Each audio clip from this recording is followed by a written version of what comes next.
What's going on, guys? Alex here, and welcome back to yet another episode of JLU NBCM vlogs.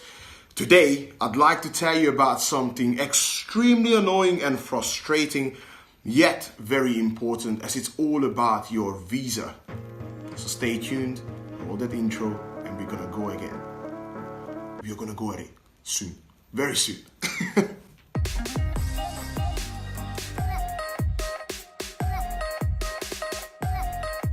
Alright guys, welcome back, and I don't even know what I'm trying to say. Again.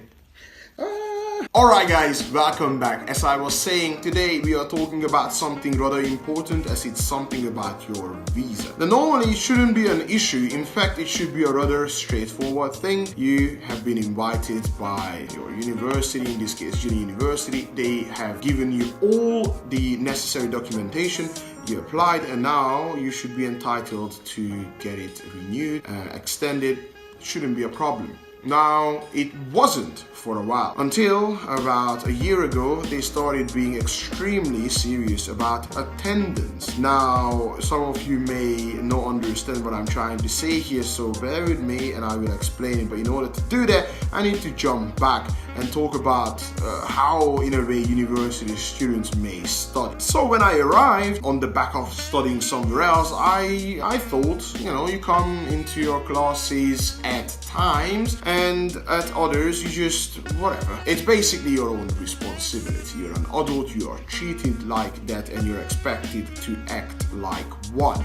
And organizing your own schedule, deciding what's important, prioritizing certain things over another is also very much part of being an adult person. Here, on the other hand, it's a bit different. I feel like that sometimes teachers and our officers can be quite patronizing, which is a rather annoying thing. But anyway, at the time, it didn't really bother me. I used to go into some of the classes because I thought that they were useful, interesting, or I just liked the teacher. And at times I just didn't. I did my own work in my own free time, wherever I felt like it. Came, examination periods, I took the exams, passed whenever we had some practical classes, hospital classes. So at the time, I didn't really think about anything else other than just continuing it.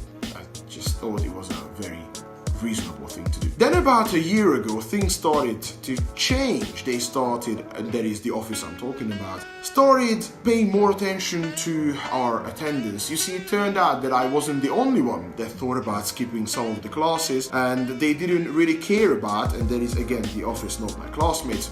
The office didn't really care about what we might be doing instead. In fact, they used to come up with all sorts of ridiculous things, such as, but your parents are paying your tuition fee. You should really, respect them by coming into classes. Well, I personally pay my own tuition fee, so that straight away wasn't a valid point, but obviously, fair enough. Still, lad, you're not my father. Or gal, you're not my mum. So at the end of the day, man, it shouldn't be your responsibility, but at the same time, I also don't really need to listen to you. This is a whole bunch of nonsense. Anyway, this one meeting escalated real quick, and here we are, a year or a year and a half later, and people must go into classes. So much so that there is a fingerprinting machine, which I actually kind of enjoy using, because I've never had one. But you need to register, do your fingerprinting before the class, after the class, in between your classes, all the time, and based on your attendance rate, that's how you get your visa. If it's not above 85%, you will not get a full visa. That is, you only get a 6 months visa, provided that your attendance rate is above 60. If you're not above that mark, you will not get a new visa. And this is that serious. This summer, there was a huge scandal whereby they caught out a whole lot of people. Not fair at all. Whatever happened, not my business. I've got my own theory. I think there were some political issues between certain countries, but that's it. If you don't see me ever again, I've probably been removed and deported. I don't want to lie. I don't want to laugh either, because it might have. Anyway, something happened so much so that half of my class And for that matter, half of the entire medical school suddenly were told that you can go home and take a year out. This regulation was implemented in a retrospective manner. Mind you, they mentioned it before, but they didn't say anything about not being able to continue your studies, which is a serious thing. Again, if you're interested, you can ask around, PM us, we can tell you what happened. Anyway, things got fixed. Some people came to their senses, some others were forced. Still, they are still doing the same thing, whereby if your attendance rate is not 60, you will not get a visa. They will just not issue the relevant documentations in order for you to then apply for an extension. If it's not over 85%, as I said, you will only get a 6 months visa, which means you will have to do it twice and pay for your own visa renewal, which is about 400 yuan twice. Now, this is not something that comes from the Ministry of Education of China. This is something that indeed comes internally from the university. I have my personal opinion. I think it's ridiculous. I think it is not justified at all, but at the same time, there is absolutely nothing that you can do about it. Now listen, if you are one of the people that are thinking about coming here, do make sure that you think this through, because I know plenty who are caught in this and they hate it. They are hating it.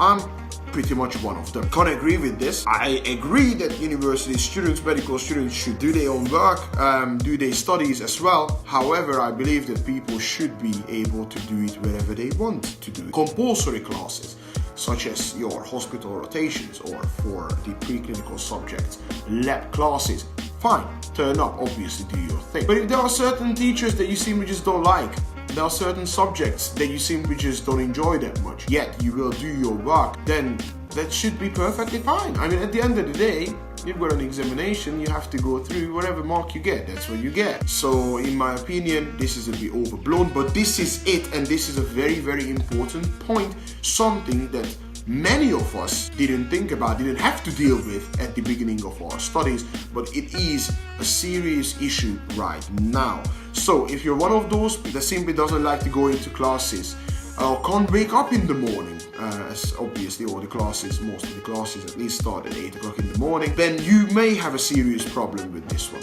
So think this through, amongst other things that we already mentioned and pointed out, and be as informed as you can possibly be. Otherwise, you may get caught out and you certainly won't have a good time here. And the last thing you want is to come here, drop out, go home, whatever, man. It's just a waste of time and nobody wants that. So with that all said, thank you so much for watching again. I hope you enjoyed this video. If it doesn't make too much sense to you yet, don't worry. Should you come here, it will. Trust me, and you'll be grateful for all the info that we are giving to you. It's not too obviously, hype us up. That's the truth. Anyway, until the next video, my friends. For now though, hit that like button, subscribe if you aren't already, and I will see you in the next one. Take it easy.